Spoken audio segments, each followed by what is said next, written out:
मुअज़्ज़ज़ सामीन ग्रामी कदर, जिस कदिये का पहले खुतबे में जिक्र किया उसकी तफसील कुछ यूँ है। आज आपने बड़े गौर से इस इशू को समझना है और सोशल मीडिया के ऊपर इसका इबलाग करना है, और उलमा की जो है उलमा के साथ इस कौज़ में और दिफाए ख़त्म नबूवत में आपने भी अपना हिस्सा डालना है। और उलमा के ख़िलाफ़ सोशल मीडिया के ऊपर वो लिबरल माफिया जो प्रोपोगंडा कर रहा है और एक ख़ास सियासी जमात खामहा काजी फाइज ईसा के फैसले के मलबे को अपने कंधों पर उठाना चाहती हैं, उनके बातों का भी आपने रद्द सोशल मीडिया के ऊपर भी करना है और इबलाग भी करना है। मुकदमा समझ लीजिए। इस हवाले से दुख और अफसोस की बात है कि जिस तरह जस्टिस साकिब निसार के आसिया मलूना की रिहाई के फैसले के मौके के ऊपर पीटीआई के लोगों ने उनका बिला दरेग दिफा किया, आज कादी फाइज ईशा के फैसले के ऊपर मुस्लिम लीग नून के सोशल मीडिया एक्टिविस्ट बिला दरेग, बगैर किसी लॉजिक के, बगैर किसी अकल के, बगैर किसी मंतक के उनका दिफा कर रहे हैं और उलमा को ताने दे रहे हैं कि इनको अंग्रेजी नहीं आती। अल्लाह के फजल करम से मैंने अपने वकाला के पैनल से उसका ट्रांसलेशन भी करवा दी, लेकिन वो तो अच्छा हुआ कि सुप्रीम कोर्ट ने पहले ही उर्दू ट्रांसलेशन लगा दी। और फिर मैंने कहा कि इस ट्रांसलेशन को नेट के ऊपर ना चढ़ाना, बल्कि सुप्रीम कोर्ट ही का जो ट्रांसलेशन है उसको नेट के ऊपर चढ़ा दिया जाए, कहीं हमारे पे ये इल्ज़ाम ना लगे कि तर्जुमे में डंडी मारी है। हैरान होता हूँ मैं। नून लीग के साथियों से मैं कहना चाहता हूँ, अल्लाह के बंदो, सियासी वाबस्तगी को पसे पुश डाल दो, मुकदमा समझो, मुकदमा समझो। अंग्रेजी नहीं आती उलमा को। अल्लाह के फजलो करम से आज ऐसे उलमा मौजूद हैं जो दुनिया की हर जिंदा जुबान के ऊपर अबूर रखते हैं, और मेरे जैसे अदना तालिब इल्म ने यह कानून की डिग्री हासिल ही इसलिए की थी, प्रोफेशन नहीं है, एडवोकेट हाई कोर्ट वो प्रोफेशन नहीं है, इसलिए की थी कि कभी दीन की दिफा की जरूरत पेश आए तो किसी आलम के ऊपर कोई ये लिबरल और सेकुलर माफिया का बंदा उंगली उठा के ना कह सके कि जी उलमा को कानून नहीं आता, उलमा ने कानून नहीं पढ़ा हुआ। अल्लाह के फजलो करम से LLB भी किया हुआ है, एडवोकेट हाई कोर्ट की डिग्री भी है, और जिस जज को यह गुमान है कि हम उलमा इंग्लिश नहीं बोल सकते, वो इंग्लिश में हमारे साथ डिबेट कर ले, हम उनके सामने ये बात कहते हैं आपके ये जो अल्फाज हैं यही तासुब के ऊपर मबनी है। आपको अरबी आती है? हमारे उलमा तो ऐसे आपको नजर आ जाएंगे जो आपके साथ इंग्लिश में मुकालमा करेंगे। आप अपना कोई जज पेश कीजिए जो अरबी में दीन के तालिब इल्मों के साथ मुकालमा कर सके। ये तो हर दिबाचे के हवाले से आपके सामने बात रखी है। मुकदमा क्या है? एक शख्स ने तफसीर सगीर नामी एक तफसीर है मिर्जा गुलाम अहमद कादियानी के बेटे की लिखी हुई, तर्जमा करने वाला भी कादियानी है, उसको बांट रहा है कहां पे? मुसलमानों के अंदर, मुसलमानों में तकसीम कर रहा है। यहां से मुकदमा शुरू होता है। आपने पूरा मुकदमा समझना है। उस बंदे के खिलाफ हसन मुआविया नामी अजीम खत्म नबूवत का जर्नैल मुकदमा दर्ज करवाने की कोशिश करता है। किस दफा के तहत? यह बात समझने की जरूरत है। केस को खामहा मुबहम बनाया गया, अशकाल पैदा किए गए। ये केस के अंदर जो कुरान एक्ट की दफात लगी हैं उनकी सजा सिर्फ 6 माह थी, मुल्जम ने पहले ही 13 माह सजा भुगत ली है, इसलिए जस्टिस साहब ने उसको आज़ाद कर दिया। एक जुमला और दलील ये दी जाती है। दूसरी दलील ये दी जाती है जी 2022 के अंदर इस एक्ट में तब्दीली हुई, जुर्म 2019 का है, तो इस एक्ट के तहत वहां पे सजा क्यों दी जाए? ये दोनों बातें बज़ाहिर आपको सुनने में लगेंगी कि जो बड़ी मुदल्लल है, ये भी झूठ के ऊपर मबनी है, ये भी बातिल और फासिद है। लेकिन मुकदमा ये है कि एक मरदई और कादियानी उठे, कुरान पाक का तर्जुमा करे। वो कुरान पाक की तफसीर जो आपके सामने अभी मैंने पहले खुतबे में सारी बातें की हैं, ये ऐसे बदबख्त हैं कुरान पाक की सिर्फ मानवी तहरीफ के कायल नहीं है। जज साहब ये बात समझिए, कादियानियों की तफसीर के अंदर सिर्फ मानवी तहरीफ नहीं है, मानवी तहरीफ भी काफी होती है, लफ्जी तहरीफ भी है। गुलाम अहमद कादियानी ने 60 आयतों को लफ्जन भी तब्दील किया हुआ है। लफ्जन कुल्लू मन अलैहा फान में मन और अलैहा खा गया हुआ है, उसकी जगह शई लगाता है। ये एक सिर्फ मिसाल दी है। ये है अगर मौजू किया जाए तो लोग मेरी किताब कादियानियत या उलमा की किताबें पढ़ सकते हैं कि कादियानियों की तहरीफ कुरान। 60 से ज्यादा मुकामात पे लफ्जी तहरीफ भी मौजूद है, मानवी तहरीफ की सिर्फ बात नहीं है।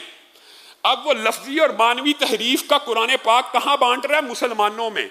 उस इलाके में, चनाब नगर के इलाकों में, घर घर आपके घर कोई दरवाजा खटकाए, आपको कुरान पाक की ट्रांसलेशन दे, आप कितनी खुशी से कबूल करेंगे? अल्लाह की कसम आप खुश हो जाएंगे कि मुझे कुरान पाक की तर्जमा मिल रहा है। आप तर्जमा लेंगे, आपको क्या पता ये मिर्जा गुलाम अहमद कादियानी का तहरीफ शुदा कुरान और उसकी तफसीर है, आपको तो ये अंदाजा नहीं है। तो पाकिस्तान में एक आइन और कानून, एक तो जुल्फकार अली भुट्टो के दौर में बना, वो आप सबको पता है कि कादियानी गैर मुस्लिम है, लेकिन जब इनको गैर मुस्लिम डिक्लेयर किया गया, इन बदबख्तों ने एक अजीब काम किया।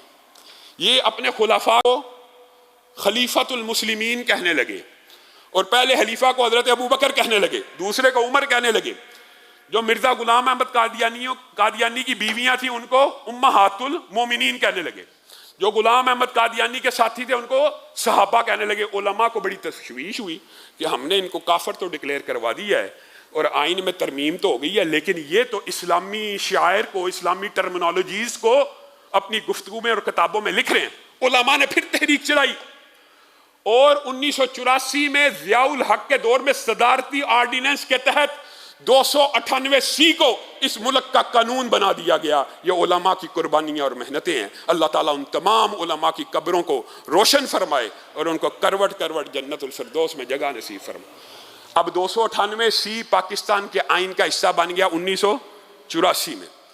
इस दफा में लिखा गया बात यहां पे कादी साहब, आप किसी को गुफ्तगू नहीं करने देते, आपके सामने वकील पेश हो, आपने समझा ये मसला भी सियासी है, खामोश हो जाओ, पकड़ के कमेटी के हवाले कर दूंगा, चुप कर जाओ, आप कौन होते हैं मुकदमा लड़ने वाले? ये आपका तर्ज अमल दीन के मामलात में नहीं चलेगा। आप सियासी वकीलों को जिस तरह मर्जी हाँकते रहें, आपने 298C पढ़ी ही नहीं। 298C में लिखा ही ये है कि कोई कादियानी हो, उठाइए, जाके आपने सर्च करनी है। मेरी बात पे अगर यकीन नहीं है तो सर्च करें। मैंने अपने सोशल मीडिया अकाउंट्स में इसकी ट्रांसलेशन और इसकी इंग्लिश लगा दी हुई है। आप पाकिस्तान के आइन की किताब खोले, 298C पढ़ें।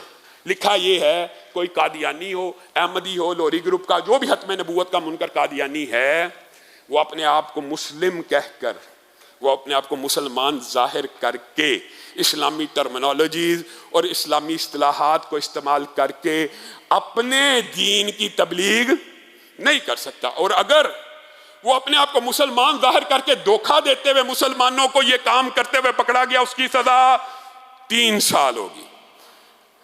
काजी साहब, आपने जिस मुकदमे में मुल्जम की जमानत ली है, उस मुकदमे का मुल्जम खुद इकरारी है, आप भी मानते हैं, वो तफसीर सगीर मुसलमानों के अंदर और मुआशरे में बांट रहा था। फिर आपको किसने ये इख्तियार दिया? आपने 298C को हज़फ कर दिया। आपने कहा ये 298C नहीं लगती, और नून लीग के भाइयों ने कहा जी ये मुकदमा दर्ज होते वक्त 298C मौजूद नहीं थी। ये भी बड़ा झूठ है। मुकदमा दर्ज होते वक्त दर्ज करवाने वाले ने पहली दफा जिसका मुतालबा किया है वो ये है कि 298C को लगाया जाए। काई साहब कहते हैं ये दफा प्रोसिक्यूशन में, चलान में साबित नहीं हो सकी। अल्लाह अकबर।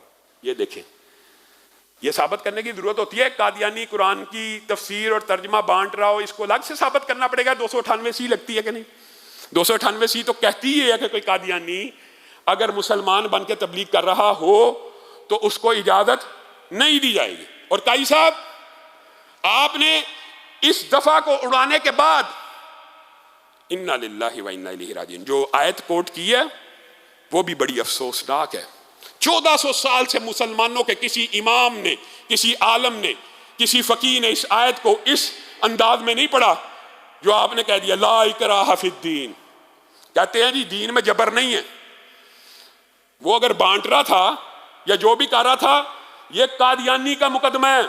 अब आप इसको जनरल रिमार्क्स कह के अपनी जान नहीं छुड़ा सकते। क्यों? अदालती फैसले। बाद लोग ओ जी उसने कौन सी आइन में तब्दीली कर दिया, उसने कौन सी जी शिक उड़ा दी है। अल्लाह के बंदो, उसने एक नामजद मुकदमे के मुल्जम की जमानत ली है और उसमें ये अल्फाज कहे हैं कि इसके ऊपर 298C नहीं लगती। काजी साहब, फिर वो हम पे लगा दीजिए। 298C एक कादियानी को तबलीग इस्लाम करने पे नहीं लगती तो फिर मुसलमानों पे लगा दीजिए। क्या इसको अलग से साबित करना जरूरी था? बिल्कुल जरूरी नहीं है। आपने लिखा वो तफसीर सगीर बांट रहा है, 298 सी लगती है। फिर दूसरी बात, जो मुद्दई मुकदमे ने इस मुकदमे के इंदराज के वक्त की कि इसके ऊपर 295 बी लगाई जाए। 295 बी डिफाइलिंग है, जो आपके सामने रखा कि कुरान पाक के अंदर मानवी तहरीफ करना, और फिर मानवी नहीं लफ्जी तहरीफ करना। जो बंदा जानबूझकर कुरान पाक के हरफ आयतों में से खा जाए या कुरान पाक की ट्रांसलेशन वो करे, गाई साहब आपको क्या पता, ये वल्लज़ीना युमिनूना बिमा उनज़िला इलैक वमा उनज़िला मिन क़ब्लिक की तशरीह करते हुए तफसीर सगीर में ये बदबख्त लिखते हैं, इससे मुराद मसीह मऊद है। वह मुबश्शिरम भी रसूल याती मिन बाद इस्मुहु अहमद से मुराद वो कहते हैं मिर्जा गुलाम अहमद कादियानी है। आप फिर भी इसको मानवी और लफ्जी तहरीफ नहीं मानते। मुद्दई मुकदमे ने कहा 295 भी लगेगी कि कुरान पाक में तहरीफ का भी मुजरम है, और 295 भी लगनी चाहिए। काजी साहब ने इसको भी उड़ा दिया, और इसकी सजा आपको पता कितनी है? 10 साल से लेके उम्र कैद तक। काजी साहब ने आपके सामने मुकदमा रखा सिर्फ कुरान एक्ट का, कि गोया ये कुरान की तबात में गलतियां थी और कुरान सही नहीं था छपा हुआ, बस इतनी सी बात है। ये बात किसी मुसलमान के मुकदमे में होती तो मानी जा सकती थी। यह मुकदमा किसका? एक कादियानी का, नामजद मुल्जम का, जो खुद इकरार कर रहा है मैं तफसीर सगीर बांट रहा हूं। जब 295 बी की बारी आई तो कादी साहब ने कुरान की फिर एक आयत का इस्तदलाल पेश किया, इन्ना लिल्लाहि व इन्ना इलैहि राजिऊन। इसलिए हम कहते हैं आपको अरबी नहीं आती, आपको दीन का क्या पता।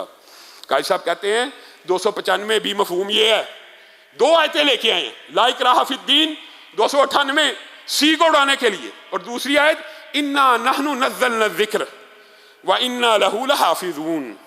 हमने इस कुरान को नाजिल किया है और हम इसकी हिफाजत करेंगे।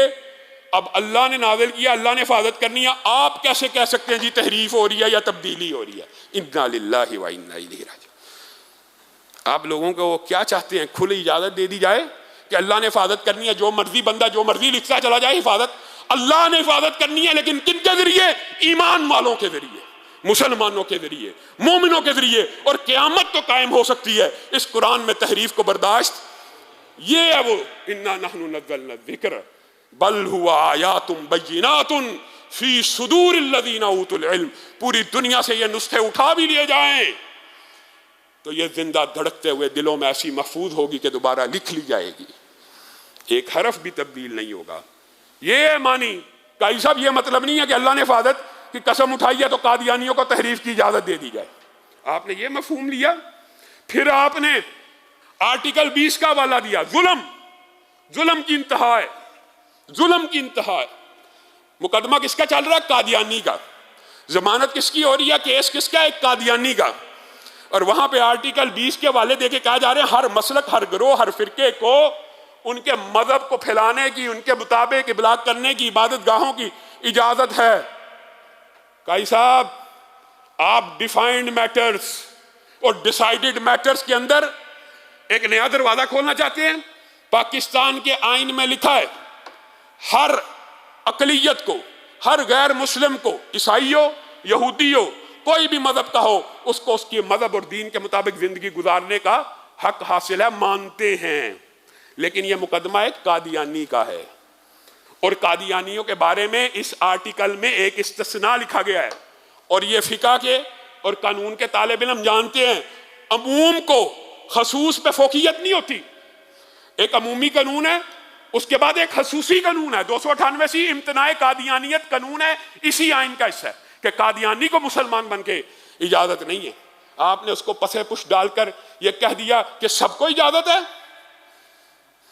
गोया आज के बाद कोई भी कादियानी कोई किताब छापे, मुसलमान बन के लोगों में बांटे, आपका फैसला।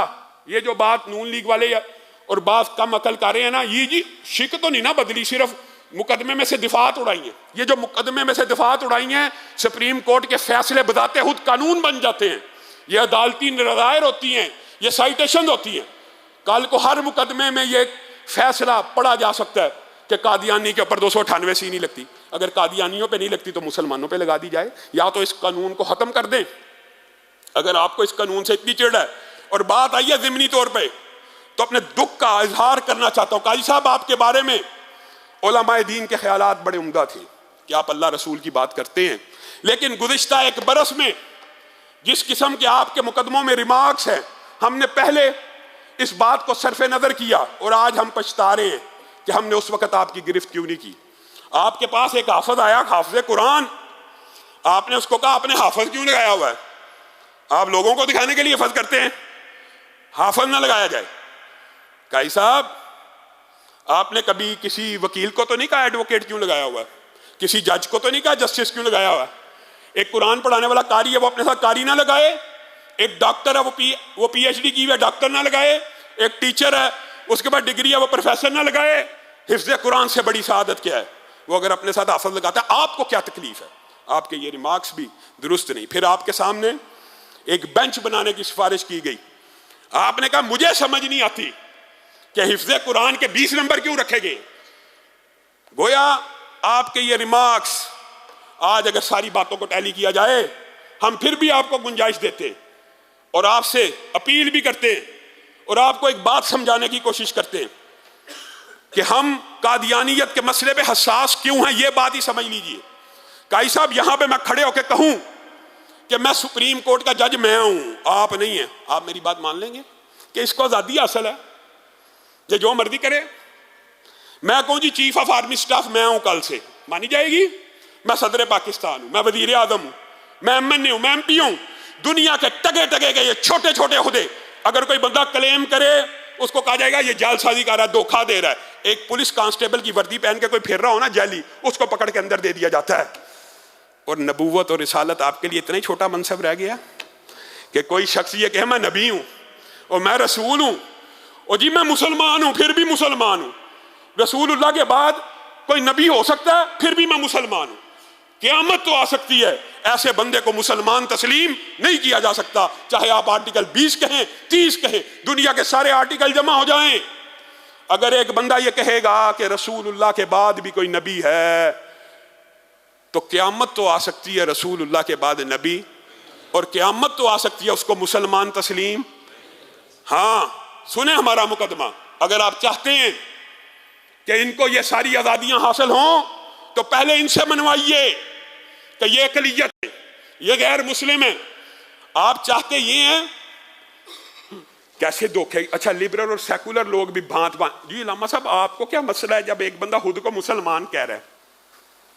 अब बात समझिए, खुद को मुसलमान कहने में मसला क्या है? आपको क्या मसला है मैं पाकिस्तान का वजीर आजम अपने आप को कह रहा हूं?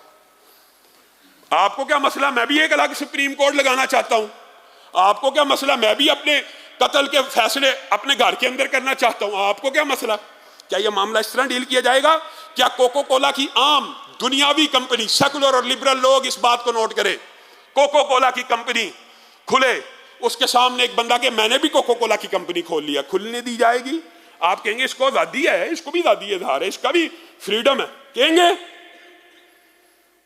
इस्लाम का मुसल्लमा इजमाई कानून है कि रसूलुल्लाह के बाद नबी नहीं है, और रसूलुल्लाह के बाद जो नबी को मानेगा वो मुसलमान। फिर भी आप कहने नहीं मुसलमान है, नहीं माना जाएगा। अगर कादियानी पाकिस्तान में हकूक अकलियतों के लेना चाहते हैं, अपने आप को गैर मुस्लिम तस्लीम करें। काई साहब, आपको तो चाहिए था, और फिर आपके फैसले में कहीं नहीं लिखा, आपने उसकी जमानत भी ले ली और यह भी कह दिया कि 13 माह भुगतने 6 माह। अल्लाह के बंदो, ये बात भी बड़ी झूठ के ऊपर मबनी है। यानी जिस किताब के ऊपर पाबंदी ना हो, जब कोई किताब लिखता है उसी वक्त पाबंदी लग सकती है, छपने के बाद लगती है, फैलने के बाद लगती है, कि उसी दिन लग जाती है। अगर आज एक बंदा उठे और एक कागज पे लिखे और एक पंफलेट लिखे मैं अल्लाह का रसूल माद अल्लाह, मैं नबी हूं, तो उसको ये कह के आप छोड़ देंगे कि इस पंफलेट के ऊपर ममनुआ कुतब का एक्ट नहीं था, ये ममनुआ किताब की लिस्ट में शामिल नहीं, ये पंफलेट ममनुआ किताब की फहरिस्त में शामिल नहीं। कैसी अकल के ऊपर पर्दा है? आपने ये भी फैसला नहीं किया कि तफसीर सगीर जो ये छाप के बांट रहा था उसकी कापियों को तलफ कर दिया जाए, उसकी कापियों को हज़फ कर दिया जाए, उसकी कापियों को वापस ले लिया जाए। आपने खुली छूट दे दी है। इन्ना लिल्लाही व इन्ना इलैहि राजिऊन। इस मुकदमे को नून लीग वाले मेरे साथी समझें और हाँ महा उस कैदी के फैसले को अपनी गर्दन के ऊपर ना डाले। अल्लाह रब्बुल इज्जत जो कहा गया, जो सुना गया, उसको समझने की तौफीक इनायत फरमाए। हमारे एक बड़े करीबी साथी और दोस्त मोहतरम मौलाना शकीलुर रहमान नासिर साहब, आप सब उनसे आगाह, अमन कमेटी के भी मेंबर हैं, उनके बेटे के साथ हादसा हुआ पिछले दिनों, डाकुओं ने उन्हें गोली मार के शहीद कर दिया है। इन्ना लिल्लाहि व इन्ना इलैहि राजिऊन। हमारे बहुत से नमाजी उनके जनाजे में शरीक नहीं हो सके, इसलिए इंशाअल्लाह जुम्मे की नमाज के फ़ौरन बाद उनका गायबाना नमाज जनाजा होगा। लेकिन आज आपसे एक अपील और भी करनी है। अभी नमाज जनाजा के बाद आप सब साथियों ने रसूलुल्लाह से मोहब्बत निभाते हुए और अकीदा ख़त्म नबूवत से मोहब्बत निभाते हुए बाहर जमा होना और ताजदार ख़त्म नबूवत जिंदाबाद का नारा लगा के ईवान के इक़्तिदारों में और काज़ी फ़ाइज़ ईसा की अदालत तक ये पैगाम पहुंचाना है कि मुसलमानों का बच्चा बच्चा मर तो सकता है, लेकिन जो कोई भी रसूलुल्लाह के बाद किसी को नबी कहेगा उसको मुसलमान तस्लीम। ताजदार ख़त्म नबूवत, ताजदार ख़त्म नबूवत, ताजदार ख़त्म नबूवत। सुब्हान रब्बिका रब्बिल इज़्ज़ति अम्मा यसिफून व सलामुन अल मुरसलीन वल्हम्दुलिल्लाहि रब्बिल आलमीन।